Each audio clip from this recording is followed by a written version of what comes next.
Китай принуждает уйгуров, находящихся в лагерях перевоспитания, где они лишены всех человеческих прав и свобод, праздновать традиционный китайский Новый год. Газета «Синьцзянь», информационные порталы Танрыдак и Народные новости сообщают, что в провинциях Аксу, Кашгар и Хотан, основным населением которых являются уйгуры, и городе Кызылсу, где в основном проживают киргизы, были созданы государственные комитеты по контролю за празднованием Чагана.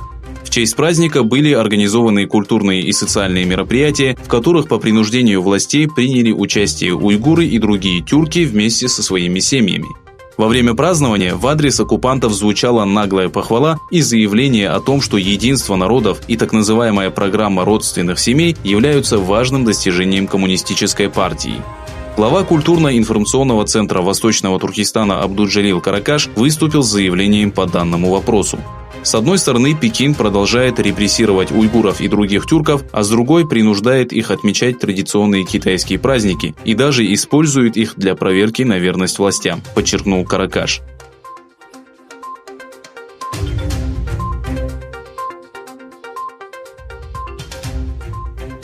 Китайские власти, которые используют задержанных уйгуров в качестве дешевой рабочей силы, также получают большие доходы от торговли органами узников.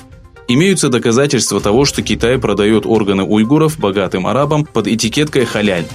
Один из YouTube-каналов выложил интервью женщины по имени Айли, которая рассказала, что в 2006 году стала свидетелем программы по извлечению органов у живых людей в отделении по трансплантации при клинике Цяньцзинь Тайда. Энвер Тохти, являющийся одним из тех, кто впервые поделился информацией о торговле органами заключенных, заявил, что принимал участие в трансплантации органов казненного уйгура в 1995 году.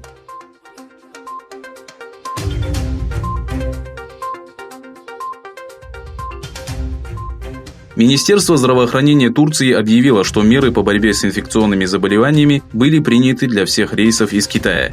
Рейсы Ухань-Стамбул, которые организуются китайской авиакомпанией 3 дня в неделю, были прекращены.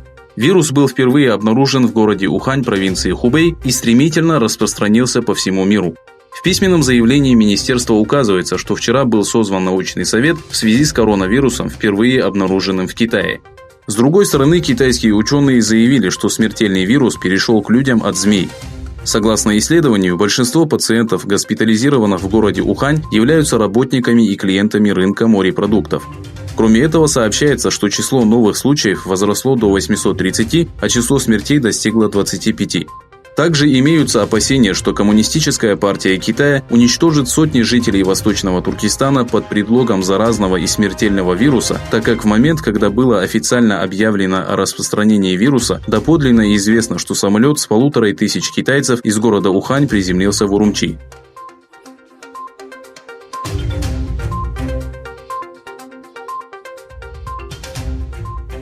Международный суд, расположенный в Гааге, решил принять срочные меры для защиты араканских мусульман и предотвращения геноцида. Первое слушание по иску, поданному Гамбии от имени Организации исламского сотрудничества против Мьянмы, состоялось 10 декабря в прошлом году. Защиту от имени Мьянмы взяла на себя лауреат Нобелевской премии мира 1991 года Аун Сан Су Чжи, являющийся лидером страны с апреля 2016 года.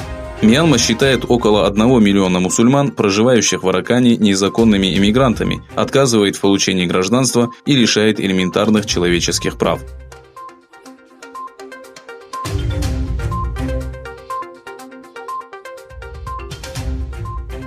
Согласно документу, опубликованному в Федеральном регистре США, сегодня вступают в силу визовые ограничения на родильный туризм.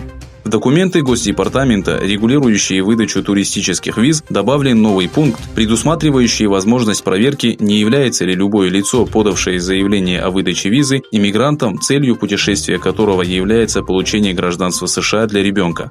Это правило прямо устанавливает, что родовой туризм не является допустимым для выдачи визы категории «Б».